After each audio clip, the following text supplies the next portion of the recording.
সুপ্রভাত বন্ধুরা, কেমন আছেন সবাই? আজ একটা নতুন ব্লগে আপনাদের সবাইকে স্বাগত। সকালবেলা ঘুম থেকে উঠে বাইরের পরিবেশটা দেখতে যে কী ভালো লাগে আমি একটু দেখছিলাম, তাই ভাবলেও আপনাদের সাথেও শেয়ার করি। তারপরে ঘরে এসে ঘর গুছিয়ে দিলাম। ঘর গোছানো থাকলে মনটাও ভালো লাগে আর ঘরটা দেখতেও ভালো লাগে। উপরের এই ঘর গোছানোর কাজটা আমিই করি। আর এই যে আগে দেখিয়েছিলাম না, দুটো পাখির বাচ্চা দিয়েছে, সেই বাচ্চাগুলো একটু একটু বড় হয়েছে। মাঝে মাঝে আমি উঠে উঠে জানলায় দেখি কত দূর হলো।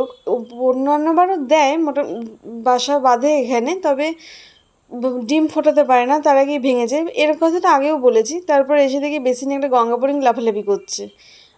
আর তারপরে এসে পড়তে বসে গেছিলাম। এর ফাঁকে মা ব্রেকফাস্টটা করে নিল। লুচি আর তরকারি দিয়ে আজকে ব্রেকফাস্ট হলো। প্রায় রোজই তো রুটি খাই, তাই আজকে লুচি খেতে ইচ্ছে করেছিল, মাকে বলেছিলাম, তাই মা করে দিল। তারপরে রেডি হচ্ছি, ভোট দিতে যাব। বেসিক্যালি নিজেদের নাগরিকত্ব প্রমাণ করতে যাব। এই যে যাচ্ছি আমি আর বাবা। ভোট দেওয়া শেষ, নিজেদের সিটিজেনশিপ প্রমাণ করে বেরিয়ে এসেছি। যে বাবা আবার কালি দিয়েছে সেটা ভালো করে দেখালো। এসে দেখি মায়ের রান্না এখানে মাঝপথে। রান্নাটা হয়ে গেলে মা তারপরে যাবে ভোট দিতে। আজকে লাঞ্চে ছিল আলু সেদ্ধ আর ওই তরকারিটা। ভোট দিতে যাবে বলে বেশি কিছু রান্না করতে পারিনি। তারপরে ঘুমিয়ে পড়েছিলাম।